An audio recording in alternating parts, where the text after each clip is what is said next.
अदालत के कटघरे में खड़े हुए रोहित सिर झुकाकर उसकी बातें सुनते रहता है और जज साहब कहते हैं कि 2 दिन बाद सुबह तुम्हारी फांसी दे दी जाएगी। अगर तुम्हारी कुछ आखिरी इच्छा है तो बोल दो।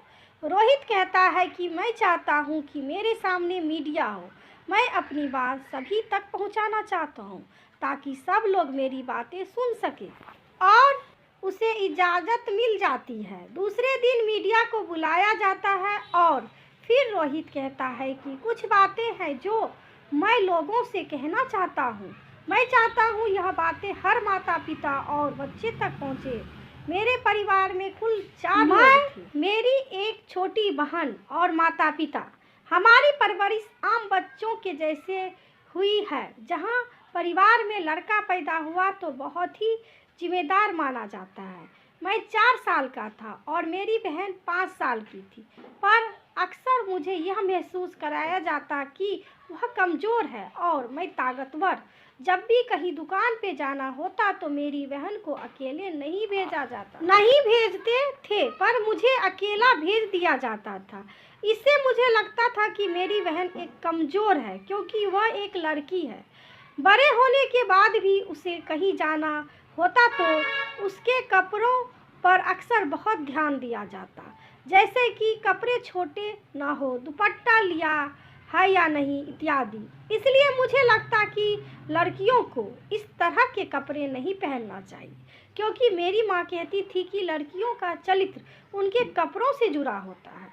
मैं जब भी 18 वर्ष का हुआ तो अपने आसपास लड़कियों को घूरता और लड़कियों को छेड़ता तो लोग यह कहकर चले जाते कि यह तो बिगड़ा हुआ है। स्कूल में अक्सर मुझे आखिरी बेंच पर बैठाया जाता था क्योंकि शिक्षक मुझे पसंद नहीं करते थे।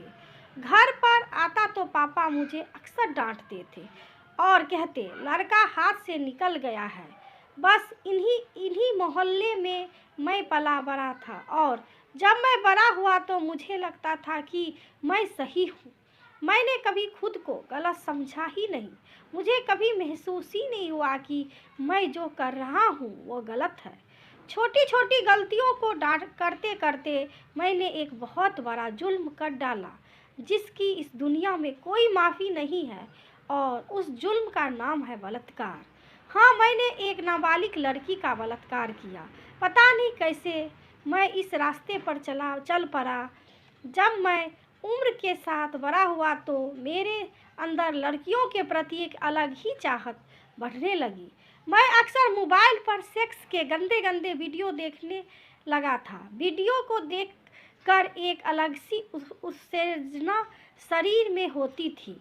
एक दिन उत्सर्जित होकर मैंने मेरे पड़ोस की 15 साल की लड़की रूहानी को बहला फुसलाकर अपने साथ एक खंडहर में ले गया और उसे ज़बरदस्ती उसका बलात्कार कर डाला। मैंने जो किया उसकी सज़ा मुझे मिल चुकी है, जो कि फांसी है, और आप सभी को पता है। मैं आज सब कुछ इसलिए कह रहा हूँ क्योंकि मुझे अब यह एहसास हुआ कि मैंने बहुत बड़ा पाप किया है। अगर मुझे एहसास पहले होता तो ऐसा ना होता। कहीं ना कहीं इसके जिम्मेदार हम सभी हैं, यह पूरा समाज है। सोचिए, 1, अगर मेरी माँ ने मेरी बहन को उसके कपड़ों पर ना टोका होता तो अच्छा होता। मेरी माँ ने मुझे कम उम्र में ताकतवर ना बनाया होता तो अच्छा होता। अगर उन्होंने लड़के को और लड़की को एक समान अधिकार या हक जताया तो अच्छा होता। दूसरा नंबर, मेरी टीचर ने मुझे आखिरी बेंच पर बैठने से पहले अगर मुझे मेरी गलतियां बताई होती तो अच्छा होता। तीसरा नंबर, जब मैं पहली बार एक लड़की को छेड़ रहा था तो लोगों ने कहा कि बिगड़ा हुआ है और हाथ से निकल गया है। अगर उन्होंने मुझे उस वक्त रोका होता, बेटा ऐसा करना सही नहीं है, तो मुझे सही और गलत का फ़र्क बताया होता तो अच्छा होता।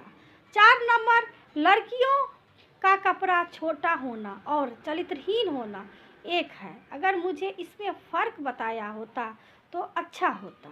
5वां नंबर, यह सारी छोटी छोटी बातें मुझे अगर उम्र रहते समझाया गया होता तो अच्छा होता।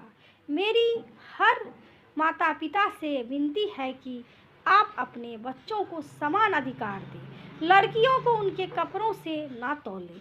बच्चों को बताओ सही क्या है, क्या गलत है। उम्र के चलते लड़कों में और लड़कियों में दोनों में कुछ बदलाव होता है, चाहे वह आंतरिक हो, शारीरिक, पर बदलाव हर किसी में होता है। उन्हें सेक्स एजुकेशन देना भी बहुत ज़रूरी है, क्योंकि बच्चों को जब उस चीज़ के बारे में जानकारी होगी तो वैसा ही बर्ताव करेंगे। उम्र के इस मोड़ पर उन्हें सही जानकारी होना या एक जानकारी देने वाली की ज़रूरत है। मैं नहीं चाहता कि मैं आज जिस मोड़ पर हूँ उस पर कोई और हो। मैं चाहता हूँ मेरी सज़ा लोगों के लिए एक सबक हो। मुझे खुशी है कि मुझे फांसी दी गई है, क्योंकि यह मेरी गुनाहों का प्रायश्चित होगा। बस इससे ज़्यादा मैं कुछ नहीं कहना चाहता। यह कहकर रोहित वहाँ से चला जाता है। दूसरे दिन सुबह उसे फांसी दे दी जाती है। देखा जाए तो रोहित ने बहुत बड़ी बात कही है कि बच्चों की परवरिश ही उन्हें सही रास्ता दिखाती है। फिर वह लड़का हो या लड़की, माँ बाप होने के नाते हमारा फर्ज है कि हम उन्हें देश का अच्छा नागरिक बनाएं, जिन पर सभी को गर्व हो। याद रखिए, बच्चा पैदा तो सभी करते हैं, पर परवरिश सिर्फ कुछ माँ बाप ही कर पाते हैं। काफ़ी हद तक माता पिता की भाषा से बच्चों का भविष्य तय होता है। बच्चे में कितना कॉन्फिडेंस होगा, उनकी सीखने की क्षमता क्या होगी, कितने प्रोडक्टिव और सिक्योर होंगे, इस बात पर निर्धारित पेरेंट्स की लैंग्वेज से ही होता है।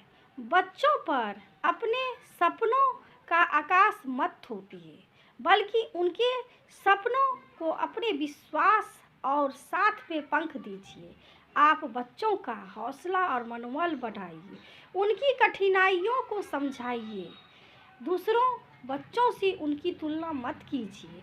आप केवल यह प्रयास कीजिए कि आपके बच्चे गलत राह पर ना जाए। दोस्तों, ये कहानी आप सभी को कैसे लगी? यदि अच्छी लगी हो तो लाइक, सब्सक्राइब और शेयर ज़रूर करना। दोस्तों, पूरा वीडियो ज़रूर देखिए, तब कहानी के अंत पता चलता है। थैंक यू दोस्तों, वीडियो देखने के लिए आप सभी का थैंक यू।